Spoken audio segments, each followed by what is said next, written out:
si je t'annonçais que quelqu'un t'a préparé un cadeau hors du commun? Tu vois, ce genre de cadeau que quand tu vois l'emballage, tu te dis déjà « Oh, ce cadeau-là, je vais l'aimer !» Ce genre de cadeau que quand tu le déballes et que tu découvres une nouvelle partie de la boîte, ton cœur palpite de plus en plus de joie. Ce genre de cadeau qui réjouit ton cœur parce que tu ne t'y attendais pas. Eh bien, c'est exactement de ce genre de cadeau dont j'aimerais te parler aujourd'hui. Ce cadeau est particulier parce que si tu acceptes de le déballer patiemment jour après jour, tu vas découvrir une personne merveilleuse et pleine d'amour pour toi. Attends, j'ai dit une personne? Comment une personne pourrait faire office de cadeau? Tu trouves ça étrange aussi ou pas? En fait, ça ne l'est pas tant que ça. Laisse-moi te raconter une histoire. Dans le plus grand et prestigieux palais au monde, un roi y vivait avec son fils unique. Le père se faisait du souci pour son peuple qui partait à la dérive. Méchanceté gratuite, moquerie, vol, bagarre, mais aussi aveugle, cancéreux, paralysé, muet, et j'en passe. Le roi cherchait une solution pour venir en aide à ce peuple et le libérer de ces choses mauvaises. Il avait bien une idée derrière la tête depuis le jour où il était monté sur le trône, mais il devait attendre le bon moment pour lancer le projet. Un jour, son fils lui dit « Père, il est temps que j'aille parmi le peuple. Je connais tout ce que tu m'as enseigné à propos des bonnes manières de ton royaume et je connais la puissance de ton règne qui est en moi aussi. Laisse-moi leur montrer l'amour que tu leur portes en confondant le bien du mal et en guérissant les malades. » Le roi laissa son fils partir parmi le peuple, car il connaissait la sagesse et l'obéissance de son fils. Tout le long de sa visite du peuple, le fils, étant venu sans dévoiler qu'il était le fils du roi des rois, apprenait du peuple. C'est ainsi qu'il travaillait le bois avec les charpentiers du village, qu'il mangeait autant parmi ceux qui étaient les plus rejetés de la société et autant parmi ceux qui étaient les mieux placés dans la société. Certains étaient jaloux de lui et du succès qu'il avait dans le pays. Ce fils qui partageait l'amour et la joie, ce fils qui guérissait des malades et qui avait l'autorité pour pardonner le mal que chacun avait fait. Ce fils qui venait simplement leur témoigner de l'amour que le roi leur portait.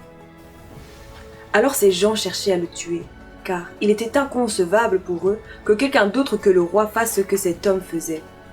Le fils se laissa prendre par l'armée et se laissa fouetter, moquer, frapper, humilier et tuer. Sans un mot, il a marché vers sa mort. Mais ce que ses bourreaux ne savaient pas, c'est que c'était exactement pour vivre cette mort que le fils était sorti du palais. Car dans cette mort, il y a l'effacement de tout le mal que le peuple a pu faire, et aussi la guérison de toutes les maladies. Mais plus encore, le fils est sorti victorieux de cette affaire, car au bout de 3 jours, il reprit vie. Et sa vie nouvelle est l'encre qui réécrit l'histoire de la vie de chaque personne du peuple qui reconnaît que le fils revit avec elle. Ce fils dont parle cette histoire, c'est lui ton cadeau. Ce genre de cadeau que tu ne mérites pas parce que tu n'as pas été sympa, mais que ton père t'offre malgré tout, avec tout son amour. Ce fils, en réalité, c'est Jésus. Il a quitté le ciel pour venir sur terre dans la seule mission de mourir pour le mal que tu as fait et pour te permettre de vivre une vie nouvelle avec lui. Ok, donc tu me demanderas comment marcher dans cette vie nouvelle. Sache qu'en premier lieu, tu n'as pas besoin d'être parfait. Jésus s'occupera de te faire grandir avec lui. Ensuite, je t'invite à répéter cette prière après moi. Jésus, j'ai vu cette vidéo qui me parle de toi, qui me raconte ce que tu as fait pour moi. Il paraît que je peux vivre une vie nouvelle avec toi. Et c'est ce que je désire.